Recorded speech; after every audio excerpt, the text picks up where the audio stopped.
Hi, I'm Chuck Odraska. I'm going to be showing how to exploit the WarFTP server. To first show it's vulnerable, I'm going to be using the bedmon fuzzer. It's a Perl script that you can give it a protocol like FTP or IMAP, in this case FTP because it's an FTP server. Give it the target IP, target port, and then I gave it a valid username and password to test with. And I have Ollie debugger started over here to catch anything.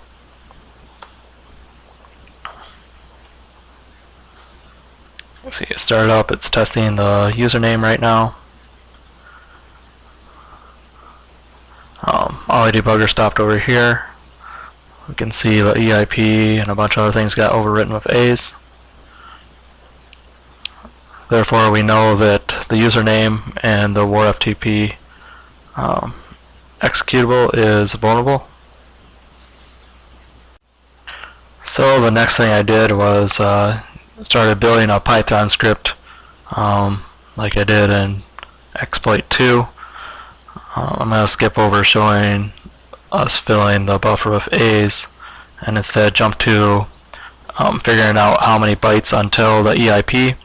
And to do that, you can use the Metasploit to do a pattern, create a pattern, and we can send this to the application, and it'll be using this we can tell how many bytes we need to the EIP.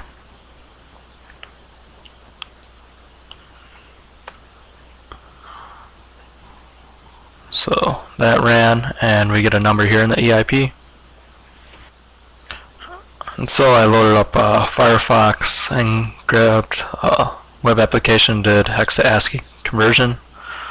You can see here I had to reverse the hex because of little endianness, and then I did the conversion and it came up with this P7AP.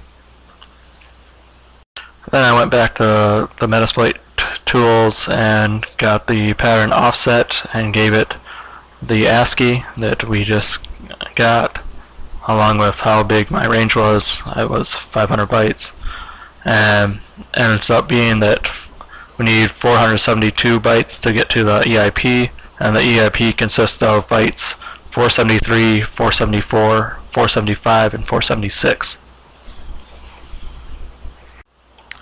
So now we're back in my Python script and we're going to set it up to actually exploit it. So right here I gave it 472 bytes of no ops just because to lead up to the EIP. In the EIP we're going to be putting a jump ESP instruction. I'll show you how to get that in a minute here. And then 10 things of no ops again before our shellcode. Our shellcode is going to be bind TCP, and that's up here. And to find our jump ESP, we can go look through what's running. We're going to go to the shell 32 executable and search for a jump ESP.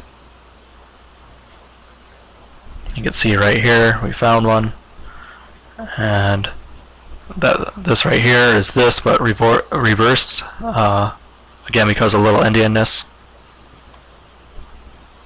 And so if I start back up the FTP server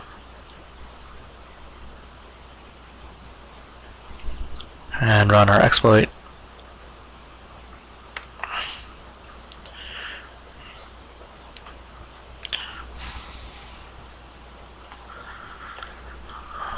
we can see we have port 4444 now listening. And I can telnet into that just to show that we have it.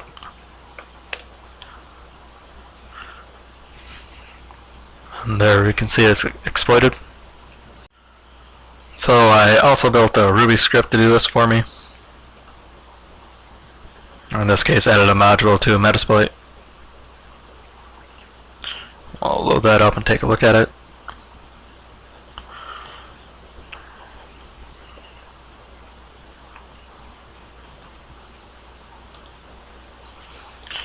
We can look at the options.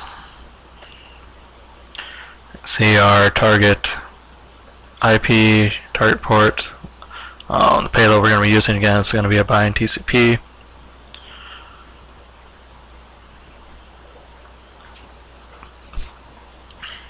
And you can see it has similar type stuff as our Python script. But one nice thing about Metasploit is it handles that setup, so we won't have to telnet, it'll just pop up with the shell for us. So we can go ahead and exploit that. You can see we're right in again. You got access to the computer. And that is my video on the exploitation of WarFTP.